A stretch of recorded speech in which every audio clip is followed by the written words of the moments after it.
Hey people, FlyingSoul, still alive from his own town, Turin, Italy. And today I'm gonna walk around to show you a little bit of my hometown.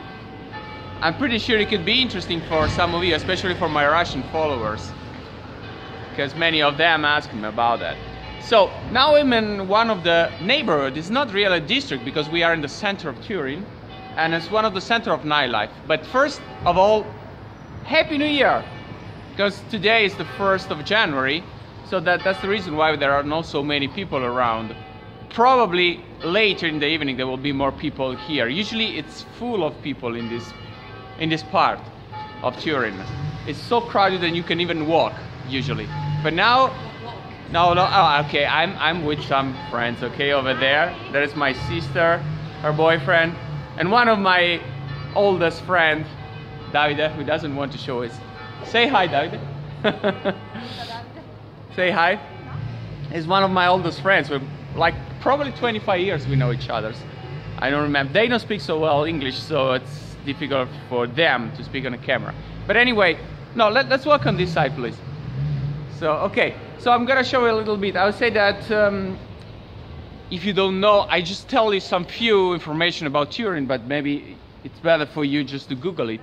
That Turin is one of the oldest cities in Italy, and it was the first capital of the Italian reign.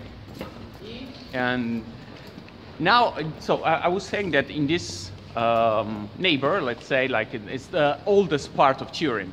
So that's the reason why it's only pedestrian. I mean, sometimes they can work, they can even have cars passing by, but usually it's just for pedestrian. And you can notice because we have very, very narrow streets. So here we are, and you can see how narrow are the streets. So I think it's quite picturesque for you if you want to visit this city.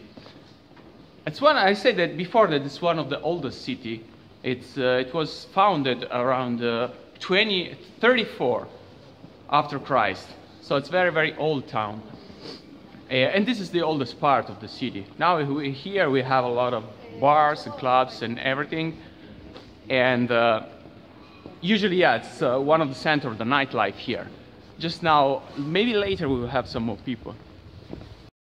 And now for all my, especially for all my Siberian friends, I'm showing you something that could be really, really interesting for you. We have a Siberian restaurant here. You can just see here. This is a Siberian restaurant. And you can see here the, like, a stereotype. They just sell here all the different types of vodka.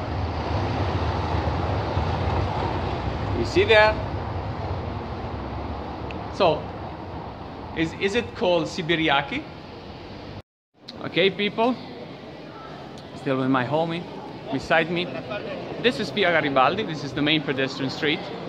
And you can see there are quite more people here because it's, of course, it's the center. And it goes straight from one of the main train station, which is called Porta Susa, and goes straight up to the main square, Piazza Castello, which is right over there. Now we are heading over there. So I show you both parts. We are more or less in the middle, at the middle of the street. You can recognize maybe one of the most interesting thing about the city is that it's the capital of Barocco. So most of the architecture here comes from that time, their period of time. So people, look over there. You see there is a cannonball on a wall of this building. They just leave it there in remembrance of the war for independence from France. At that time it was like during the 18th century there was the war of independence from France, and at that time Italy was not even an empire. It was divided. There was another reign here. It was called Savoia reign. One of the curious things that I can tell you about the city, that we have a lot of porches here. And this is typical for this city. And porches if you're walking in Turin, you can easily recognize that you are walking in the center because of porches. Okay, we are on the last part of the Garibaldi Street, Via Garibaldi. Garibaldi Street, actually. Yes, as I told you, over there's the whole city, the whole street, which is starting from here, and this is the main square, Piazza Castello. Over there in front of me, you can see Palazzo Madama. That was the residence of the Queen of Italy Empire. Yes, Empire.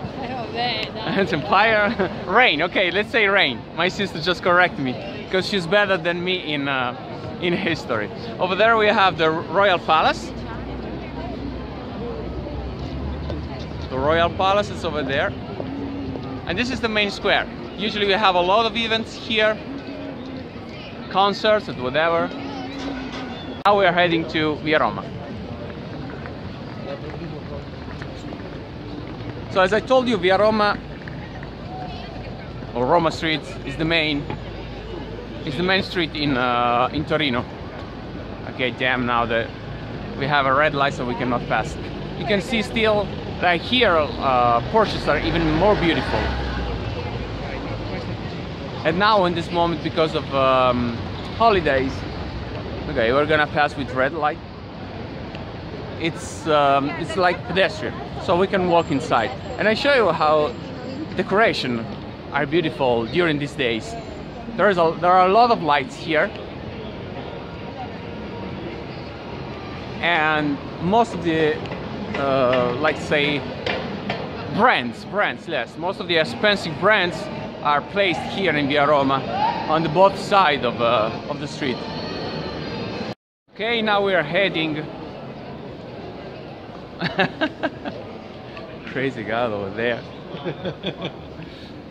So now we are heading to Palazzo Carignano, which is the museum of Risorgimento. Risorgimento is the period of time that led to the unification of Italy, and actually the history starts from Torino.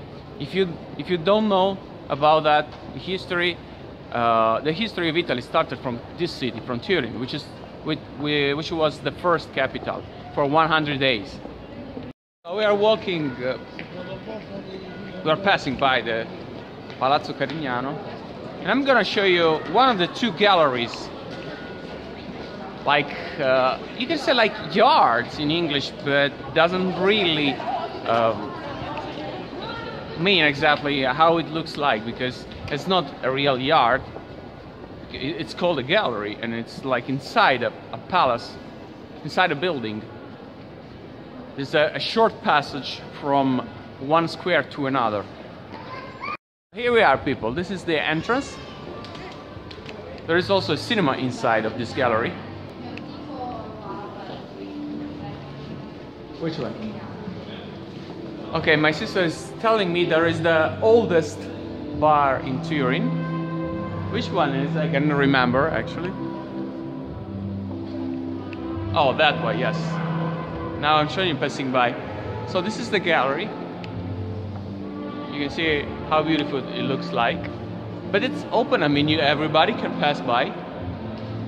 They close it at night, of course. There's the oldest shop here, and also the oldest bar, which is that one. Okay, here we are in Via Po now. You can still see porches. So Via Po is the other side of Piazza Castello. On the other side there is Via Garibaldi, and this side is called Via Po. And this street goes from the main square to the river, down to the river, where there is another big square, which is actually the hugest, I mean the biggest square in Europe without monuments. I'm gonna show you later. But anyway, I wanted to tell you about these porches. Why Turin has a lot of porches, and they are all around the city center? Well, the reason is because the king should have the chances to walk always. If he wanted to walk around the center, that he could do that even with bad weather, because here usually humidity is quite high and it rains a lot, especially in autumn and winter. So because of that, they built all the center in this way. So we have Porsches everywhere, and this is actually called the King Walk because of this reason. And you can see Porsches are here, Porsches are over there. All around the city center there are Porsches. So the king was able to walk all around without getting wet because of the rain. On the way to the river, this is still Via Po that I showed you before. Right beside there is our main monument, which is called Mole Antonelliana, and you can see there, over there, how beautiful it looks like. And you have to know that this is the highest monument made by bricks in all Europe. Now it holds inside the cinema museum. So here we are, guys. This is the end of Via Po, which is ending exactly in that point.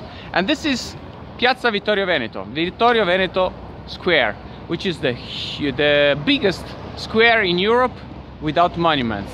I couldn't show you everything, and I'm not going to show you everything because it will take like months to show you everything about my city. Over there is also a hill and some hills that are inside of the city, but I'm gonna take you there now because it's better when there are lights. You can see them better. But anyway, when I will approach the river, it will be a little bit clearer. So for now I wanted to show you something particular. You know this fountain? These are public fountains, and they are all around the city, and it's called Turin, which means small bull. And you can see the face of the bull here, you see? And it's potable water. I mean, it's drinkable water, so you can drink from here. I was saying about Turin here, and this is drinkable water, so you can drink it from here everywhere in the city if you're thirsty. And that's good because you don't have to take your water with you, actually.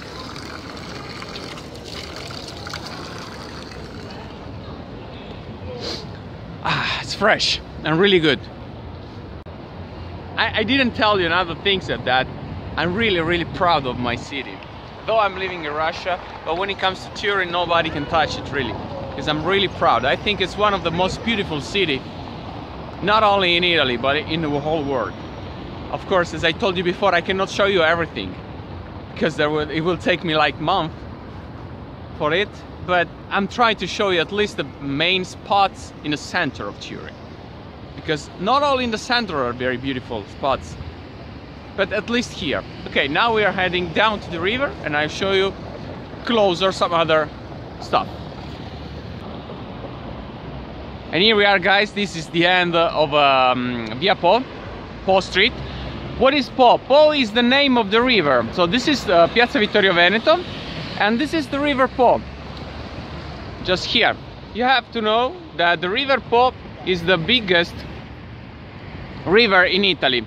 And you see here, it doesn't look like so big, but believe me, it's really huge. The problem is that, not the problem, I mean, the reason why you don't see it that big, it's because this is the first, we are very close to the source, and this is the first big city that it crosses by. So that's why it doesn't look so big. So you can see over there is a church which is called Gran Madre, and over there the mount, how to say, like the hill of Cappuccini. Cappuccini are like a type of bishops. You see them enlightened. Unfortunately, the river, this bridge, which is one of the oldest, is not enlightened, and you can enjoy the view here. Also over there is another one when there are lights on. Unfortunately today not, because the celebration was yesterday and not that much people are here looking.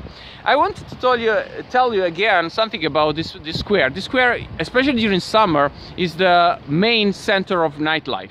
Usually, you see how big is the square. I told you that it's the biggest in Europe. It's crowded of people. Really, believe me, it's crowded of people. A lot of people are here enjoying the night until the early morning. So I'm closing the video here. I hope you enjoyed my city. I hope you like it, and I hope you will visit it in the future. And that's all for now. I'm gonna back to Siberia in few days, like not tomorrow. Yeah, in 2 days. In 2 days I will go back to Siberia. I'm gonna show you something more from that side. That's all. See you soon, guys, and Happy New Year again. Bye bye.